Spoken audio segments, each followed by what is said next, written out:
Vamos abrir nossas Bíblias, no Evangelho de Marcos, capítulo 10. Vamos ler do versículo 1 até o verso 12.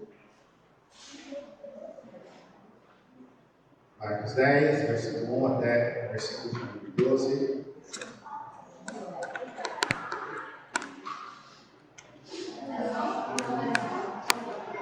Dando continuidade à nossa série de exposições do Evangelho de Marcos, hoje chegamos ao capítulo 10. Vamos ler até o versículo 12. Assim nos diz a palavra de Deus: Levantando-se Jesus, foi dali para o território da Judeia, além do Jordão.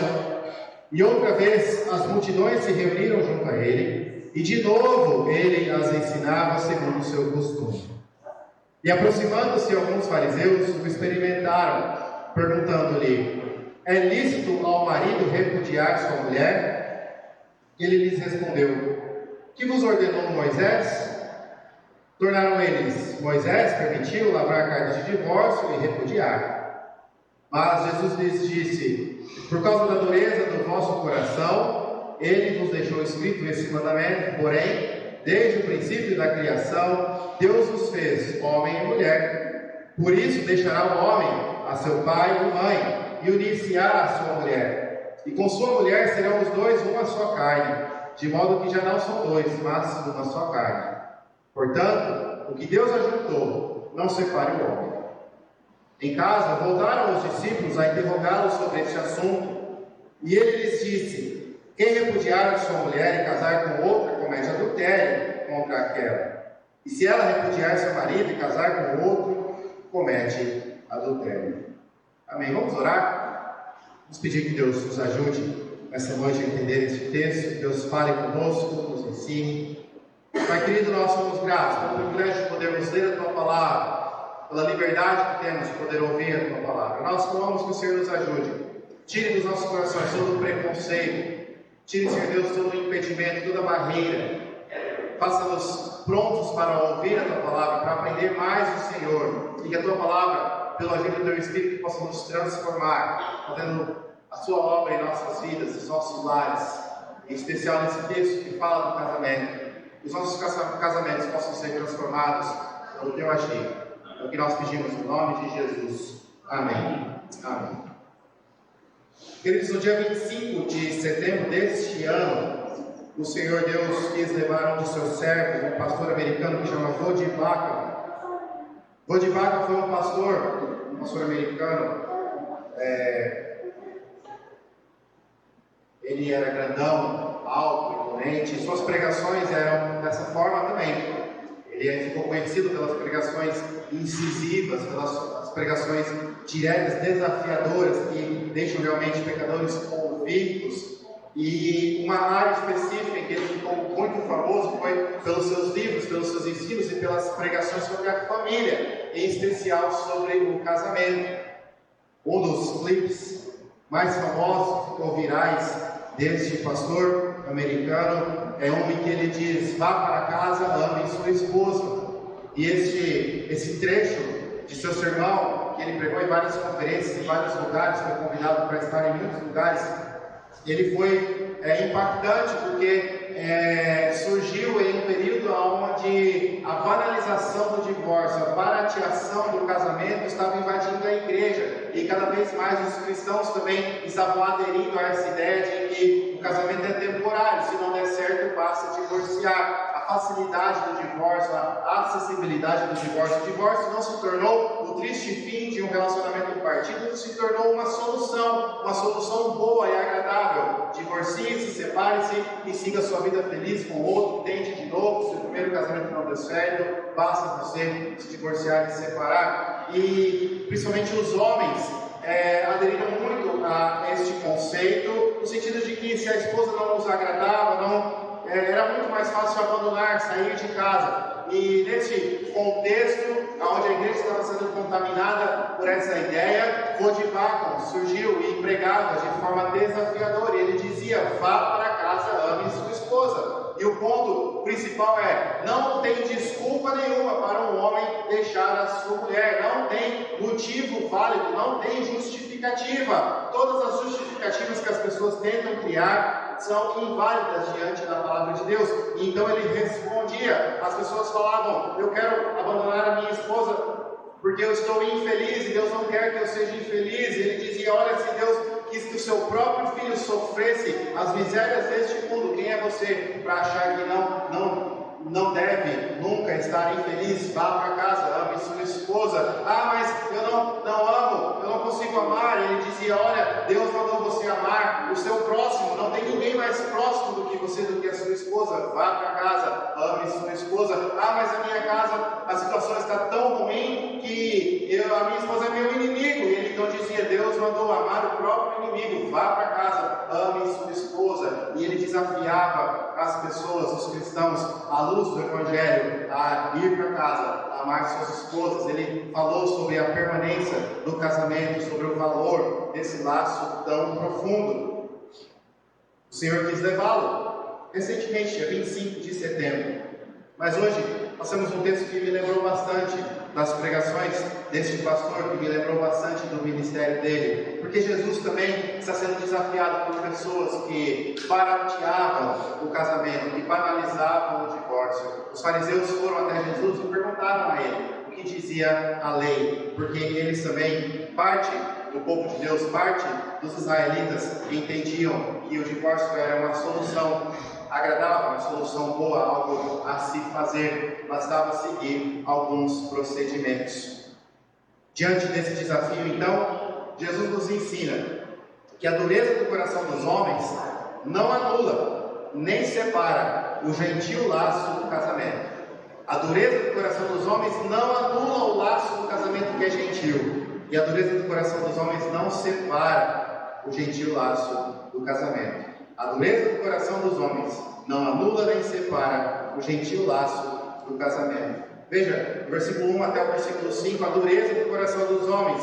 Primeiro Marcos nos dá uma informação do contexto, onde Jesus estava, o que ele estava fazendo. Jesus, depois que se reuniu com os seus discípulos ali na região de Cafarnaum, ali ele ensinou sobre a humildade, os discípulos questionando sobre quem seria o maior no reino dos céus. Jesus ensina que o maior é o último, o maior é o servo, aquele que serve a todos. Jesus ensina a tolerância, a caridade. Jesus ensina a respeito dos perigos, das pedras que nos fazem tropeçar no caminho.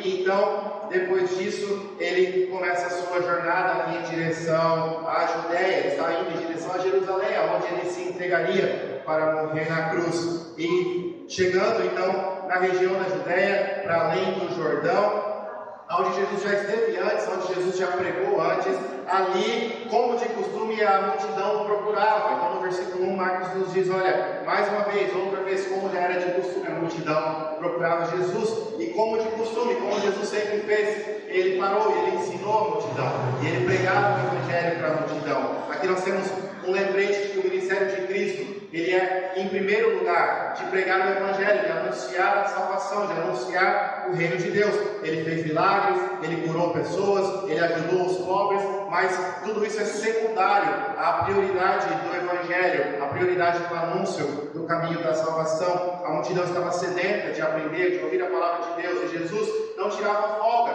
Jesus não parava, Jesus não via isso como um empecilho: estou a caminho de Jerusalém, não posso parar, não tenho tempo. Não, Jesus ensinava, como de costume, Jesus atendia a necessidade da multidão. Nesse contexto de ensino, a multidão sedenta, a multidão querendo ouvi-lo, surgiram os fariseus.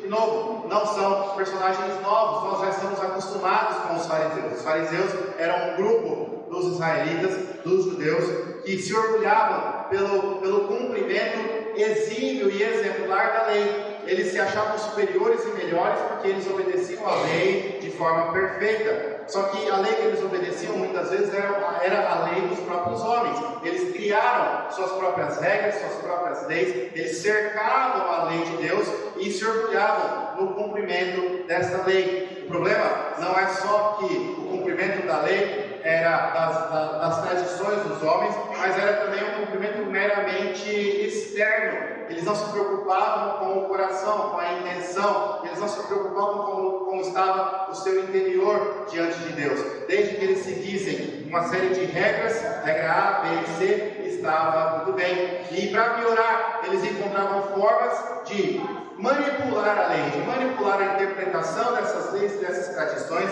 para se adequar à vontade deles, aos gostos deles. Então, eles achavam um jeito, por exemplo, de não ajudar os pais que estavam precisando de ajuda financeira, dizendo que aquele dinheiro é consagrado ao Senhor, para o uso ao Senhor. Eles limitavam a quantidade de passos que uma pessoa podia dar no dia de sábado, no dia de descanso. Um farisaísmo, um apego às tradições humanas, às leis que eles mesmos criaram, mas meramente externo, meramente para que as pessoas vejam. Eles oravam nas praças públicas, eles jejuavam 3 vezes por semana e se orgulhavam disso, faziam questão de que todo mundo soubesse do quão religiosos eles eram, do quão obedientes eles eram. E esse grupo de pessoas arrogantes, orgulhosos, pelo falso cumprimento da lei, pelo cumprimento da lei apenas externo, eles sempre se oporam ao ministério de Cristo.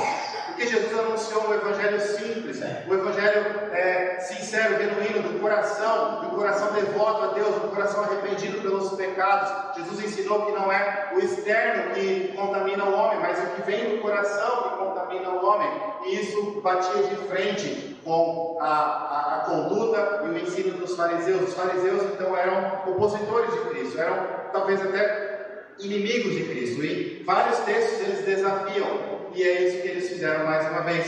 Marcos nos diz que eles se aproximaram de Jesus e o experimentaram. Essa palavra ela poderia ser traduzida como exigiram dele, ou seja, eles estavam desafiando Jesus. Eles queriam a todo custo encontrar uma forma de fazer Jesus se complicar com o seu ensino e com a sua palavra, para conseguir condenar Jesus, para conseguir acusar Jesus, para conseguir até mesmo condenar Jesus e matar Jesus e impedir que ele continuasse o seu ministério. Então várias vezes eles desafiavam, eles experimentavam, eles vinham com perguntas complexas aos olhos deles, eles vinham com perguntas que podiam ser descritas como pegadinhas, feitas para que a pessoa erre e assim pudessem condenar a Jesus. E dessa vez eles escolhem o assunto do divórcio. Então, eles se aproximam de Jesus para experimentar, para testar, para desafiar Jesus, e eles perguntam: é lícito ao marido repudiar sua mulher? Eles estão se referindo à lei do Antigo Testamento,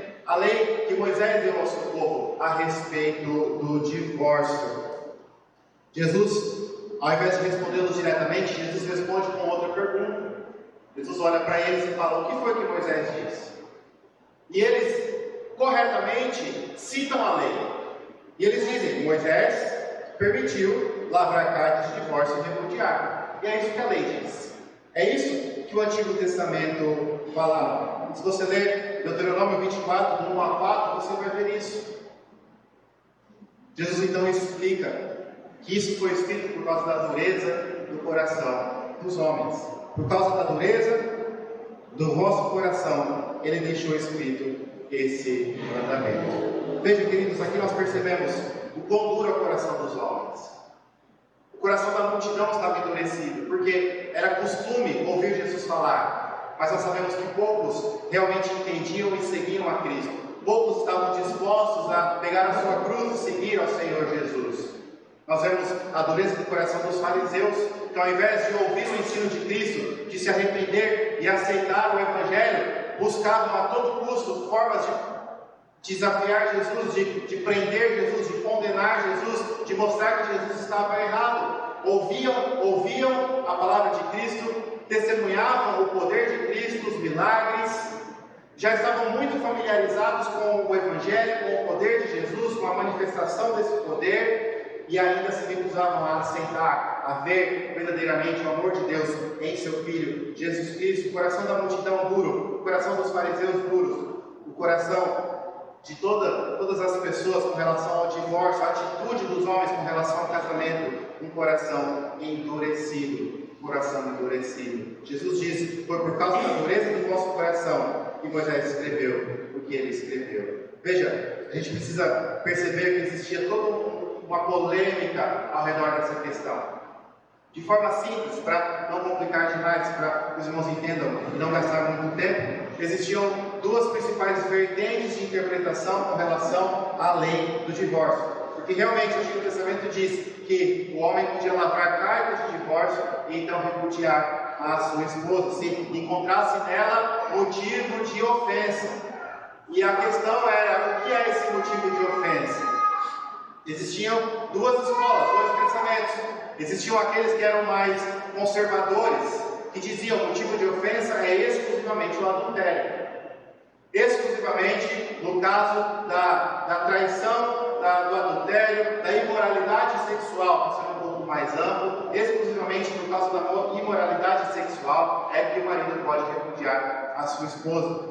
Já existia uma outra vertente que interpretava achar motivo de ofensa como qualquer coisa. Então, se a esposa queimou a torrada, se a esposa não limpou direito o chão, se a esposa falou alguma coisa, se a esposa fez alguma coisa, qualquer coisa, que o marido tomou ofensa com aquela atitude, ele podia repudiar a sua esposa. E durante muito tempo, a lei ela era abusada dessa forma. A maioria das pessoas aderiam a essa visão mais liberal. E o divórcio se tornou algo fácil, algo simples. E foi para evitar isso que Deus deu a lei. Porque o que acontecia? Se não houvesse a lei de lavrar carta de divórcio, de oficializar esse processo, muitos maridos iriam simplesmente acordar um dia e, por causa da dureza do coração, olhar para a esposa: cansei de você, vai embora daqui. E expulsava ela de casa, ou saía de casa e ia para outro lugar. E não tinha nada que regulava isso, não tinha nada que dificultava isso um pouquinho, era extremamente fácil. Então Deus, conhecendo a dureza do coração dos homens, disse: olha, tem que lavrar carta de divórcio. E então repudiar isso exigia que fosse comunicado aos anciãos, fosse comunicado à sociedade. Isso exigia que a mulher que agora foi divorciada voltasse à casa de seu pai. Ela não ficaria desamparada, ela não ficaria abandonada. Então foi para dificultar, para regular o divórcio que veio a lei permitindo lavrar carta e repudiar. Foi por causa da dureza do coração dos homens. E veja que os fariseus interpretavam isso como mandamento, só que nunca foi mandamento. Moisés não falou: repudie sua esposa. A lei do Antigo Testamento era: olha, no triste caso em que chegar ao ponto de repudiar, tem que cumprir com esse processo. Não basta você querer, não basta você acordar e achar que tem o direito e então repudiar a sua esposa. Você tem que lavrar a carta de divórcio, entregar isso para ela. Tem que ser algo feito com calma, algo feito de forma oficial. É aquela história: se vai fazer algo ruim, faça direito, tem que fazer os procedimentos corretos. Mas nunca foi o propósito de Deus a permissão para o divórcio. Veja, não é um mandamento, não é uma instrução, não é encorajamento, é uma permissão, a permissão para o divórcio, a concessão divina ao divórcio, fruto da tolerância de Deus por um povo de coração duro, foi exatamente pela dureza do coração. Se não fosse assim, seria muito mais banalizado e muito mais fácil. As pessoas sofreriam muito mais, os homens abandonariam suas esposas com extrema facilidade. Então a gente percebe a dureza do coração dos homens, a dureza do coração da multidão, a dureza do coração dos fariseus e a dureza de todo o povo no que diz respeito ao divórcio. Mas Jesus, então, depois de explicar: olha, foi por isso que existia a permissão para o divórcio, Jesus mostra: mas essa nunca foi a intenção de Deus, essa nunca foi o desígnio que Deus teve para o casamento. O Moisés não está mandando ninguém se divorciar, ou não está sendo encorajado que você lavre carta e divorcie. Na verdade, o ter que lavrar carta é para que você pense bem antes de fazer isso, é para que você pense bem e veja: olha, não é tão simples assim, não é tão fácil, é algo sério, é algo que tem um procedimento, tem uma certa burocracia para dificultar, para impedir que você faça isso de forma impulsiva, de forma sem pensar. Não é a solução, não é o desígnio de Deus, não é a intenção, não é o mandamento. É por causa da dureza do coração que foi permitido em algumas situações isso acontecer. E então Jesus vai explicar isso, porque ele mostra a ternura do casamento, ele mostra a gentileza do casamento. Ele fala: olha, porém, no verso 6, desde o princípio da criação, Deus os fez homem e mulher. Jesus não está agora argumentando, baseando-se na lei. ele está indo muito antes do tempo, ele está indo na criação, aquilo que precede a lei, que precede a permissão para o divórcio. Quando Deus criou o homem, ele criou também a mulher. Jesus está lembrando à multidão e aos fariseus: olha, vocês foram criados incompletos. Deus viu o homem sozinho e viu que não era bom, faltava algo, então ele criou a mulher, e aí se tornou bom, ficou completo. Você, homem, não foi criado para ser individual, para ser sozinho. Você não está completo enquanto não estiver no laço, no vínculo permanente do casamento. Desde o começo, desde a criação, desde o princípio, Deus nos fez homem e mulher. Por isso, Jesus continua: deixará o homem a seu pai e mãe e unir-se-á à sua mulher. Deus fez um para o outro, um para complementar o outro. O casamento não foi feito para ser separado, para ser acabado com facilidade. Não, o casamento é algo que complementa a criação, que complementa o homem, complementa a mulher. O que está implícito aqui é que um homem divorciado, ele volta a ser incompleto. Jesus estava dizendo: vocês estão tratando essa questão com uma banalidade, com uma facilidade, como se fosse apenas uma escolha, como se fosse apenas um status. Não é. Vocês estão se desfazendo, vocês estão desunindo aquilo que não é para ser desunido. Deus uniu, Deus complementou, agora vocês são um. Vocês estão querendo dividir o indivisível, separar o inseparável. Jesus enfatiza isso, dizendo: por isso, deixará o homem seu pai e sua mãe, e com sua mulher, no verso 8, serão os dois uma só carne. E então ele repete: de modo que já não são dois, mas uma só carne. Portanto, o que Deus ajuntou, não separe o homem. Veja,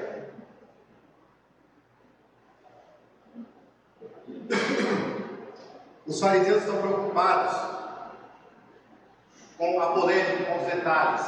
Quando é lícito um homem se separar da sua esposa? A resposta de Jesus não está preocupada com isso.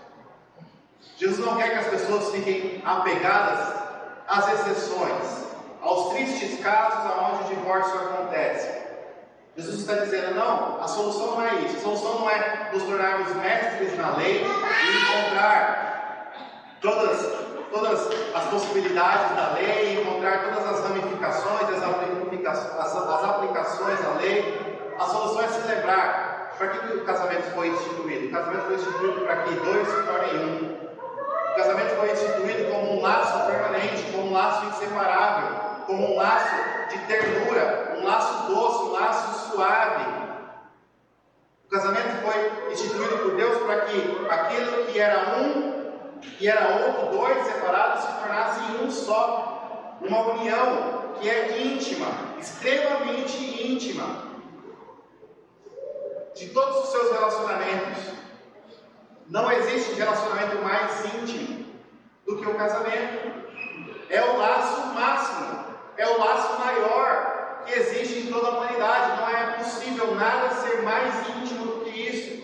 É tão íntimo de forma que os dois se tornam um só. Não tem como separar. Para separar aquilo que é um só, não é algo natural, não é algo fácil. Exige o quê? Exige uma faca, exige uma serra, exige uma cirurgia, exige algo extremamente violento. Coloque na sua cabeça a ilustração, a imagem de quando um membro do corpo de alguém é amputado por alguma necessidade, por algum acidente, alguma doença, alguma enfermidade. É necessário que uma perna, um pé, um braço seja amputado. Isso não é feito com leveza, não é fácil fazer. Exige muitas ferramentas, profissionais treinados e adequados para isso. Exige uma cirurgia, é algo que tem consequências para a vida toda, é algo que machuca, que é violento, é algo que é sangrento. O divórcio tem que ter essa mesma imagem na cabeça das pessoas. Não pode ser solução, não pode ser fácil, não pode ser simples. É como cortar fora uma parte do seu corpo. É como você ficar ficar em pé e uma serra cair sobre a sua cabeça aos seus pés, te dividindo no meio. Porque o laço do casamento é um laço extremamente, absurdamente íntimo. Dois se tornam um, foram unidos por Deus, são uma só carne. Paulo vai falar que o marido não é dono do seu corpo, a esposa é. A esposa não é dona do seu corpo, o marido é. É um laço tão íntimo que não existe nada que se compare. E as pessoas estão preocupadas quais são as possibilidades de se divorciar. Os fariseus queriam saber, de acordo com a lei, como fazer isso sem quebrar a lei, sem desobedecer o mandamento. Deus nunca mandou se separar, Deus mandou se casar. Deus mandou se unir e se tornar um só. É isso que Jesus responde. Os fariseus estão preocupados com o divórcio, Jesus responde sobre o casamento. Jesus enfatiza a permanência do casamento. É um laço belo, é um laço doce, é um relacionamento, um pacto, uma aliança que não é para ser separada, não é para ser barateada, não é para ser banalizada, é para ser levada a sério, valorizada. Dois se tornam um. Jesus repete essa frase: e com sua mulher serão os dois uma só carne, de modo que já não são dois, mas uma só carne. Portanto, o que Deus ajuntou, não separe o homem. O texto continua. Quando os apóstolos chegam, estão a sós com Jesus, os apóstolos também estão interessados nesse assunto. E eles continuam a perguntar para Jesus: ué, Jesus, mas é assim mesmo? Tem certeza que o Senhor respondeu para os fariseus? O Senhor exagerou, né? Só para tirar os fariseus longe, né? Não é assim também, né? Não, Jesus está dizendo: olha, é pior ainda. É mais grave ainda, porque Jesus diz no verso 10 e 11: quem repudiar a sua mulher e casar com outra, ele não só errou ao repudiar a sua mulher, ao se divorciar, ele está agora adulterando. E ele está causando que a mulher que ele casou, sua segunda esposa, adultere também. E a mesma coisa com uma mulher que se separar do seu marido, ela já errou ao se separar, ao desfazer um laço que não é para ser desfeito. Ela já se cortou pela metade, digamos assim, e agora ela está piorando as coisas, cometendo adultério com outra pessoa. Jesus está dizendo que o divórcio não é a solução. O divórcio não é saída. O divórcio não é algo simples, algo fácil. O casamento não foi feito para ser temporário. Ou melhor, para ser temporário nesta terra. E nós sabemos que na eternidade não haverá o casamento. Mas enquanto não chegarmos lá, o casamento permanece. Dois se tornam um. Uma só carne. É um laço tão profundo, irmãos, que a Bíblia usa isso para demonstrar a profundidade da união com Cristo. A Bíblia nos mostra que o modelo de relacionamento do marido e da mulher é Jesus Cristo e a igreja. Tão grande é esse mistério da união pela fé em Cristo. Os fariseus estão preocupados com o divórcio. A dureza do coração deles faz procurar saídas para o casamento, faz tentar encontrar soluções fáceis que não vão ter tantas consequências para o casamento. E Jesus responde dizendo: não é bem assim, vocês estão errados ao se preocupar com isso, não devem se preocupar com isso, porque o casamento não foi feito para acabar, não foi instituído por Deus para ser algo puro, para ser algo separado, para ser algo descartável, foi feito para ser um laço permanente, um laço gentil, um laço inseparável. A dureza do coração dos homens não é o suficiente para anular o laço do casamento, não é o suficiente para separar o laço do casamento, que é gentil e é permanente. Jesus enfatiza isso: os dois se tornam um. O que Deus uniu, não separe o homem. Queridos, infelizmente esse texto e essa mensagem é necessária para nós nos dias de hoje, talvez mais ainda do que no tempo de Jesus. Seria uma mentira dizer que o divórcio é um problema moderno. Veja, Jesus está tendo que lidar com isso naquela época. Moisés teve que falar sobre isso milhares de anos antes. A dureza do coração do homem sempre estragou o que Deus fez. E até mesmo o belo, gentil, permanente laço do casamento sempre foi atacado pelos corações endurecidos dos homens. Mas talvez o que é diferente nos tempos modernos é que o divórcio está cada vez mais acessível. E não só acessível, mas aceitado. Até décadas atrás, as pessoas se envergonhavam de dizer que eram divorciadas. Era motivo de desonra na família saber que uma moça, um rapaz se divorciou. As famílias escondiam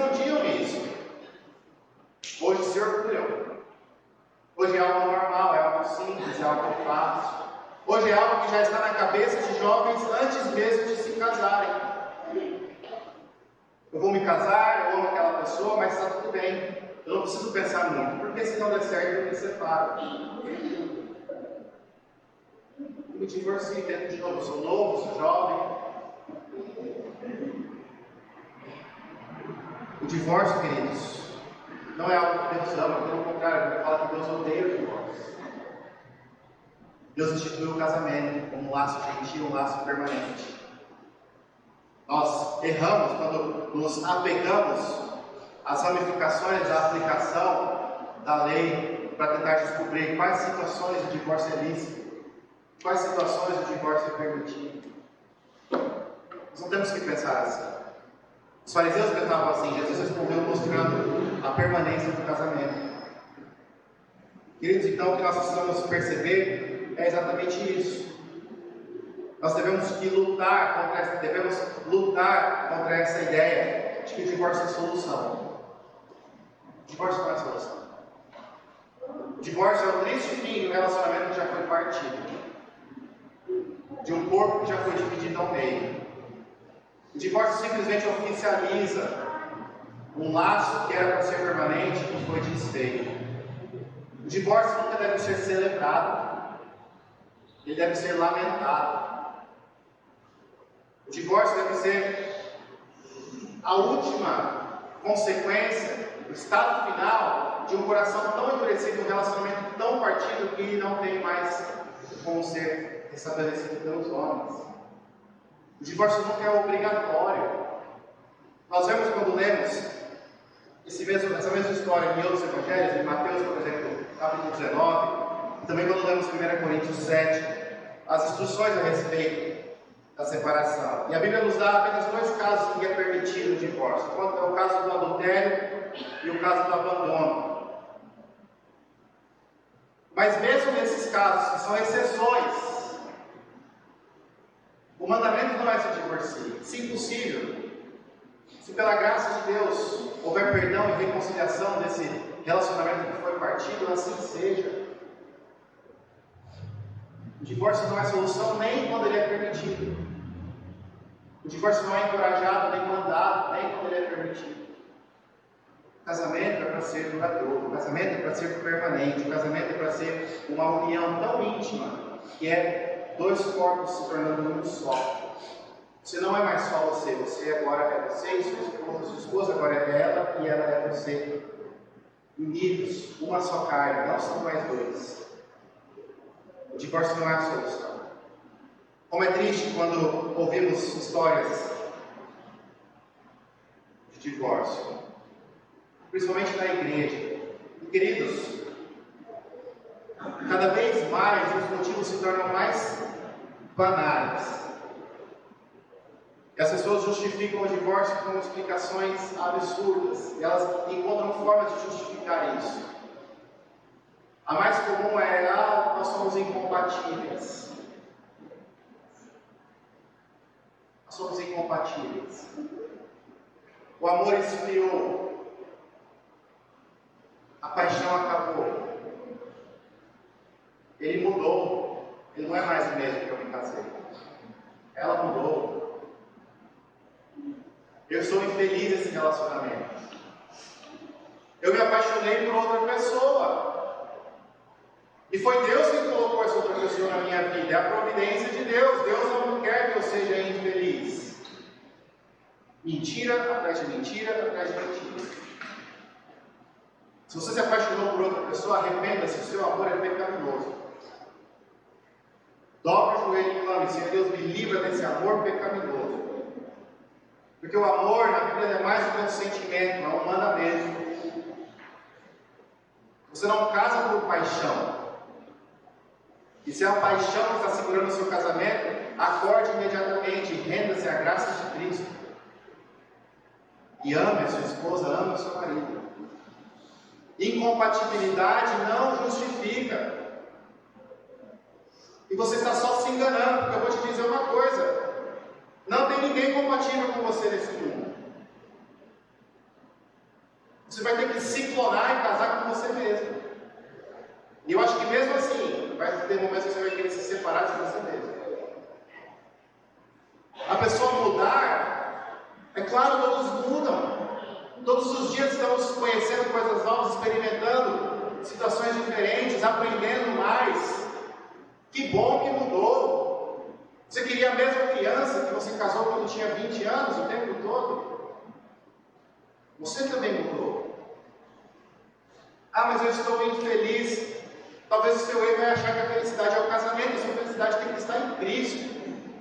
E quando você estiver feliz em Cristo, você vai perceber que o casamento é uma das formas que Deus te abençoe e te alegra também. O casamento te complementa, você não é completo sem ele. Queridos, essas justificativas, esses discursos não são válidos.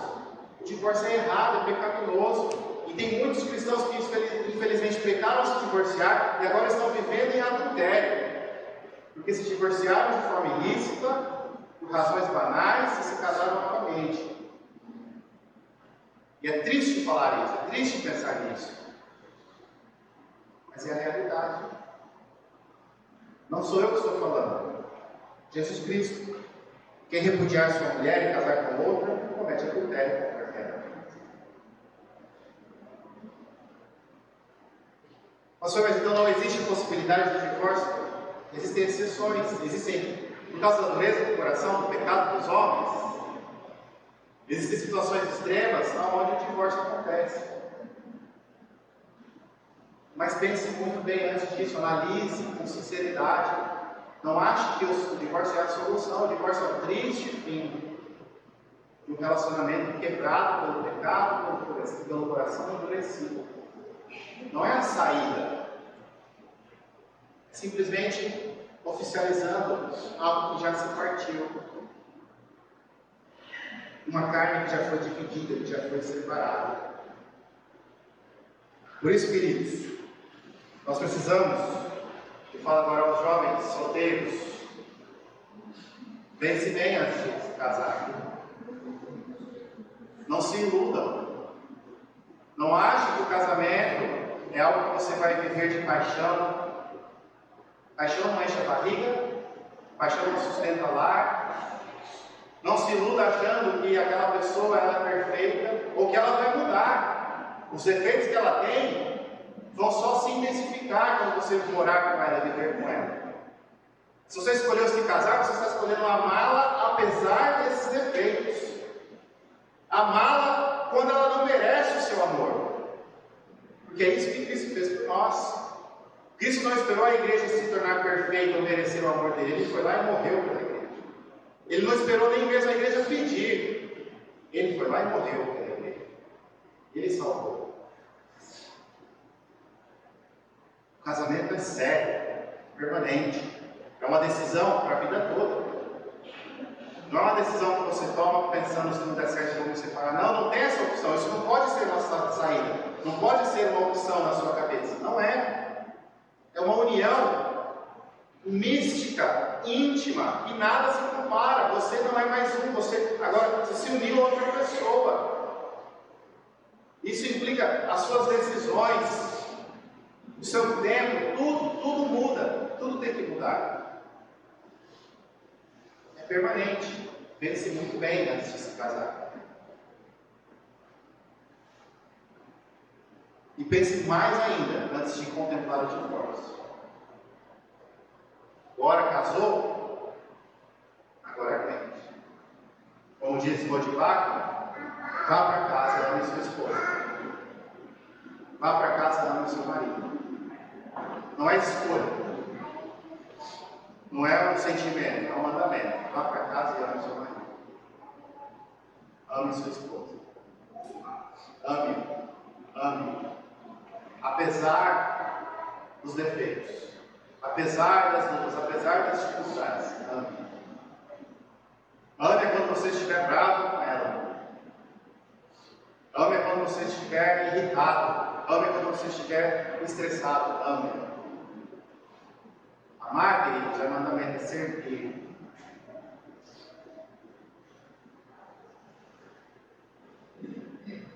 Recentemente em casa, nossos filhos estavam meio irritados um com o outro. filho mais velho estava irritado com a do meio, realmente ela consegue irritar ele bastante, né? E aí no almoço ele agiu de uma forma um pouco não gentil com ela, e a justificativa dele foi: mas eu estou bravo com ela, porque eu tenho que ajudar ela a sentar na cadeira. Meu filho, porque a gente é obrigado a amar. Aí eu dei o exemplo: ó, muitas vezes eu faço alguma coisa, sua mãe fica irritada comigo, fica brava comigo. E infelizmente ela muitas vezes está correta.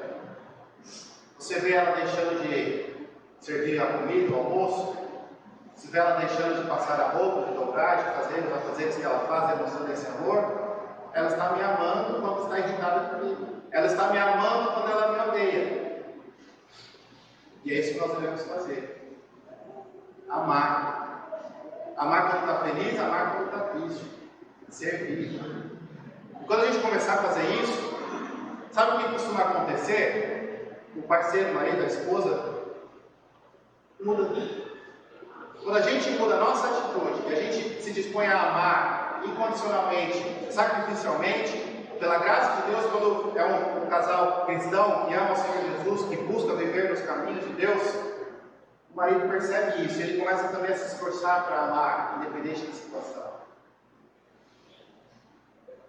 Ao invés de confrontar, de contemplar o divórcio, ama. Mas, queridos, para isso dar certo, Cristo tem que ser o centro do seu lar.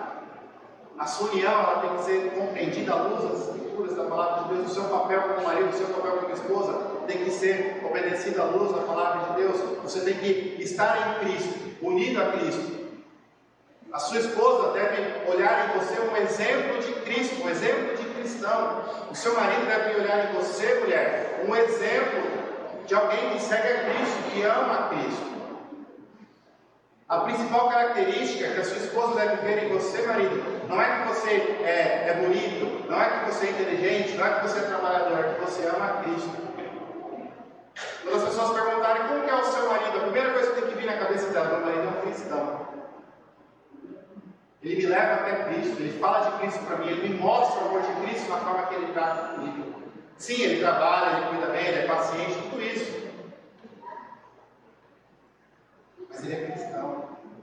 O seu marido tem que olhar para você e ver, mulher, alguém que ama a Cristo, alguém que segue a Cristo. O casamento é para que dois pecadores reunidos pela graça de Deus sirvam como setas que apontam para Cristo. E quando o marido olha para a esposa, ele vê um sinal levando até Cristo. Quando a esposa olha para o marido, ela vê um sinal olhando para Cristo. E assim o laço é permanente.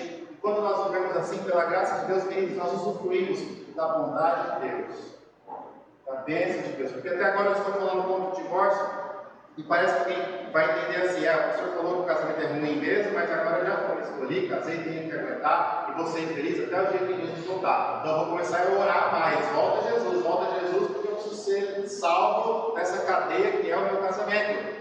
Não é isso, queridos. O casamento é bênção, o casamento é bom, o casamento é motivo de alegria, motivo de paz.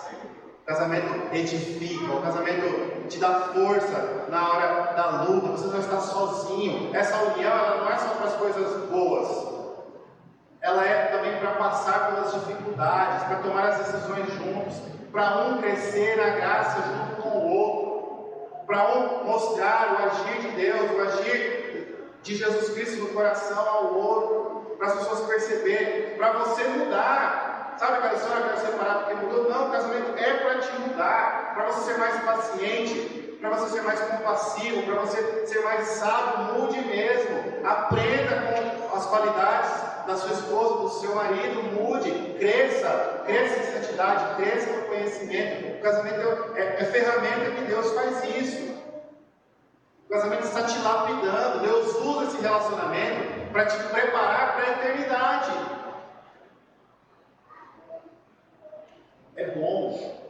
Por isso que a resposta de Jesus, quando perguntaram para ele sobre o divórcio, não foi falar do divórcio, foi falar: olha, vocês estão banalizando algo que é muito triste, porque desde a criação Deus criou homem e mulher para se unirem. Permaneçam unidos. Não tentem separar o que Deus uniu, se alegrem nisso, honrem isso, valorizem isso, valorize o seu casamento. Ame a sua esposa, ame o seu marido, não banalize. Não ache que o divórcio é a solução, o divórcio é a saída, não. Nunca celebre o divórcio, lamente, chore amargamente. Clame para que Deus restaure o seu relacionamento muito antes de chegar nesse ponto.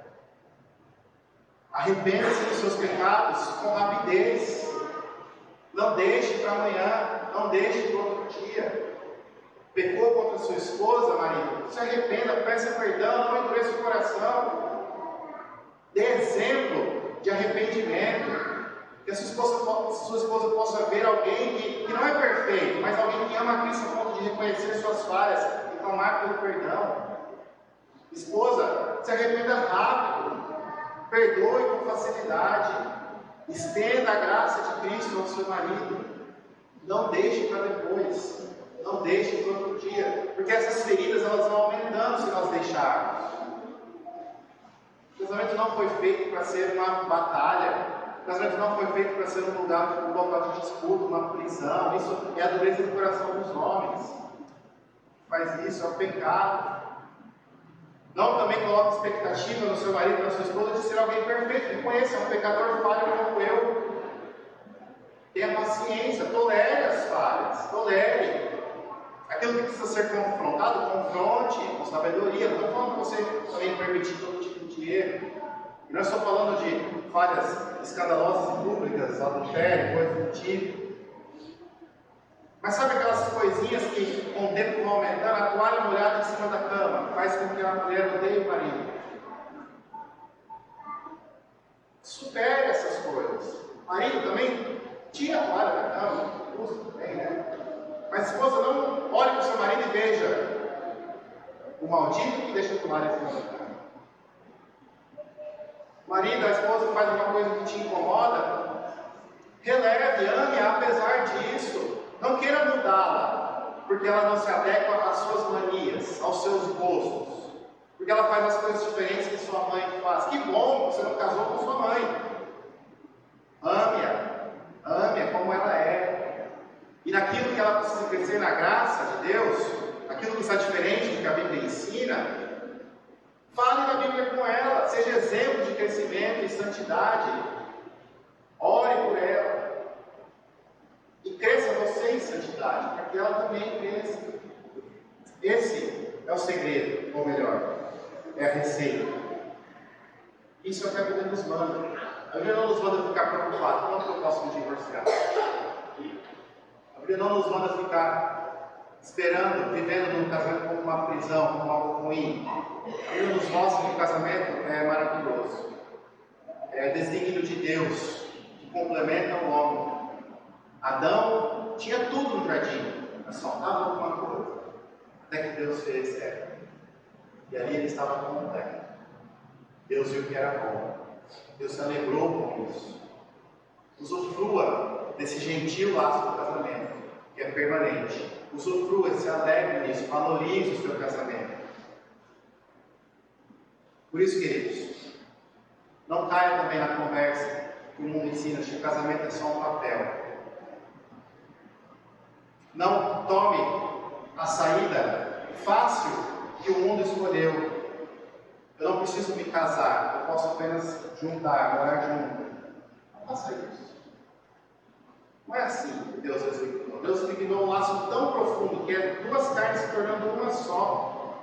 E desde sempre Deus ordenou e determinou que essa união fosse feita diante dele, com votos, com promessas. O casamento é mais do que um contrato assinado. O casamento é você diante de Deus e diante dos homens, prometendo amar aquela pessoa. Deus fez isso conosco. Deus não só salvou Abraão, mas Deus foi lá e falou para Abraão: eu vou salvar você, eu vou abençoar você, eu vou fazer de você uma grande nação. E se falar não bastasse, Deus foi lá e fez uma cerimônia que sacramentava isso. Deus partiu os animais do meio, botou Abraão lá, e em vez dos dois passarem por meio do corredor de animais partidos, o que selava uma aliança, o que selava um pacto, somente Deus atravessou, dizendo assim: sou eu que vou instituir esse pacto e sou eu que vou cumprir com esse pacto. Você é meu povo, eu sou o seu Deus, e eu estou fazendo isso para simbolizar, para testemunhar, para que todas as pessoas pessoas vejam a minha promessa. Deus não só prometeu, mas Deus nos deu sinais, aliança, o sinal do batismo, o sinal da Santa Ceia, que nos mostram o amor dele, a obra dele. O que nós fazemos no casamento é mais do que apenas ter um papel, é declarar e fazer uma promessa, e ter uma aliança, e ter algo que simboliza esse vínculo tão íntimo do casamento. Só que a humanidade sabe que se o casamento acontecer dessa forma, é muito mais difícil de se separar, então a gente evita isso e facilita a saída. Mas se você está pensando na saída, não case. Se você está preocupado se vai ser difícil se separar, você não deveria nem se casar, nem juntar, nem morar junto. O casamento é belo para ser feito como Deus instituiu. Uma aliança, um vínculo, um pacto que é para durar a vida toda.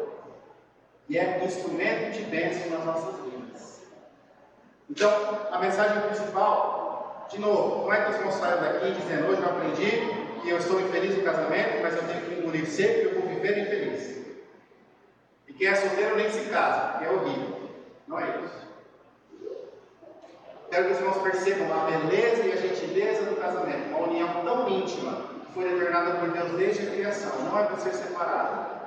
É instrumento de bênção, é instrumento de paz, é instrumento de transformação, de edificação. É presente que Deus nos deu. Deus poderia ter deixado Adão sozinho. Deus poderia ter feito Eva e falado: ah, você vive lá, você vive aqui. Mas Deus fez Eva e Deus falou: deixe o homem pai e mãe e una-se a Eva.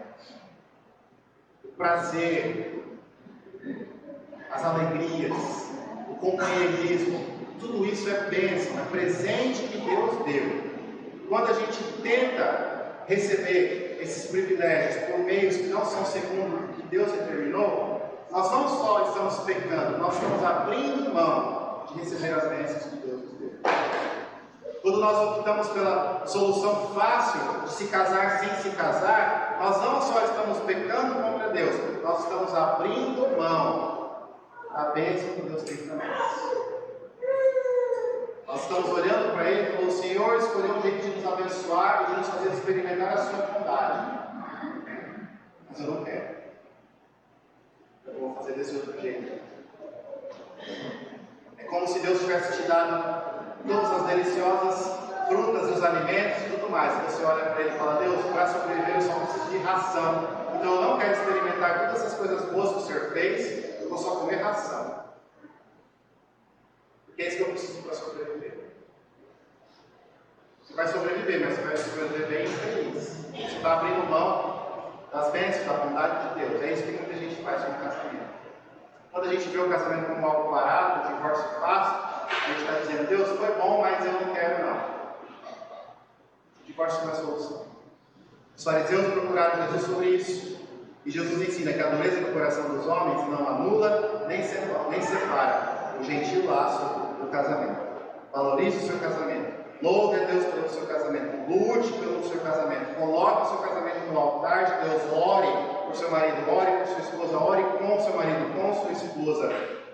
Clame e louve a Deus pelo laço inseparável que Ele instituiu. Não permita que a dureza do seu coração destrua, estrague ou anule esse laço tão gentil que Deus fez no casamento. Que nós possamos nos alegrar nisso e buscar, pela graça de Deus, honrar e valorizar os nossos relacionamentos e os nossos casamentos. Vamos orar. Senhor Deus, nós te louvamos pela Tua palavra. Nós pedimos que o Senhor fale conosco, que o Senhor nos ensine e que o Senhor transforme os nossos lares, os nossos corações. Nos ajude a nos alegrar com o casamento, a honrar os maridos, honrar suas esposas, amando as esposas, honrar os maridos, respeitando-os. Senhor Deus, que nós possamos usufruir da Sua bondade, da Sua graça, através do casamento, perceber como o Senhor é bom, como o Senhor é maravilhoso. Pedimos que o Senhor transforme os lares que estão quebrados, que o Senhor restaure os corações que estão partidos, e principalmente os casamentos que estão à beira da destruição. Que o Teu Espírito possa agir de forma poderosa, e que lares partidos, relacionamentos quebrados possam ser restaurados pelo Teu agir. É o que nós pedimos no nome de Jesus. Amém.